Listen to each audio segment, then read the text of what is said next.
कथा अनमोल दौलत एक राजा था जिसने ने अपने राज्य में क्रूरता से बहुत सी दौलत इकट्ठा करके एक तरह शाही खजाना आबादी से बाहर जंगल एक सुनसान जगह पर बनाए तहखाने में सारे खजाने को खुफिया तौर पर छुपा दिया था। खजाने की सिर्फ दो चाबियां थी, एक चाबी राजा के पास और एक उसके एक खास मंत्री के पास थी। इन दोनों के अलावा किसी को भी उस खुफिया खजाने का राज मालूम न था। एक रोज किसी को बताए बगैर राजा अकेले अपने खजाने को देखने निकला। तहखाने का दरवाजा खोलकर अंदर दाखिल हो गया और अपने खजाने को देख देख कर खुश हो रहा था और खजाने की चमक से सुकून पा रहा था। उसी वक्त मंत्री भी उस इलाके से निकला और उसने देखा कि खजाने का दरवाजा खुला है। वो हैरान हो गया और ख्याल किया कि कहीं कल रात जब मैं खजाना देखने आया तब शायद खजाना का दरवाजा खुला रह गया होगा।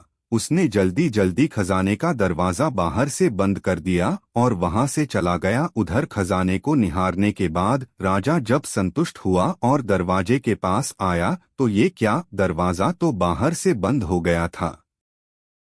उसने जोर जोर से दरवाजा पीटना शुरू किया पर वहां उनकी आवाज सुनने वाला उस जंगल में कोई ना था। राजा चिल्लाता रहा पर अफसोस कोई ना आया। वो थक हार के खजाने को देखता रहा। अब राजा भूख और पानी की प्यास से बेहाल हो रहा था, पागलों सा हो गया।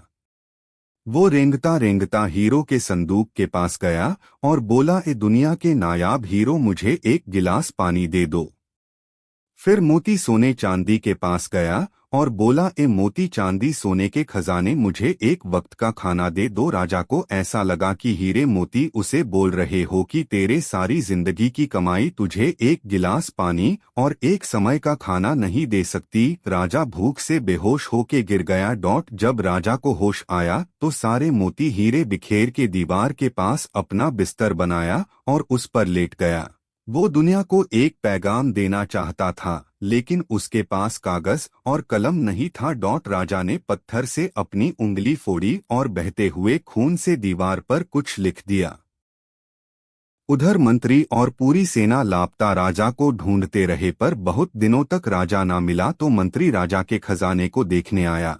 उसने देखा कि राजा हीरे जवाहरात के बिस्तर पर मरा पड़ा है और उसकी लाश को कीड़े मोकड़े खा रहे थे।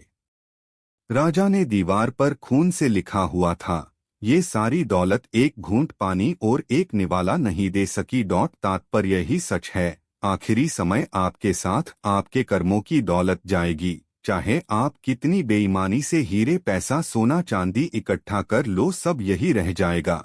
इसीलिए जो जीवन आपको प्रभु ने उपहार स्वरूप दिया है उसमें अच्छे कर्म, लोगों की भलाई के काम कीजिए, बिना किसी स्वार्थ के और अर्जित कीजिए अच्छे कर्मों की अनमोल दौलत जो आपके सदैव काम आएगी।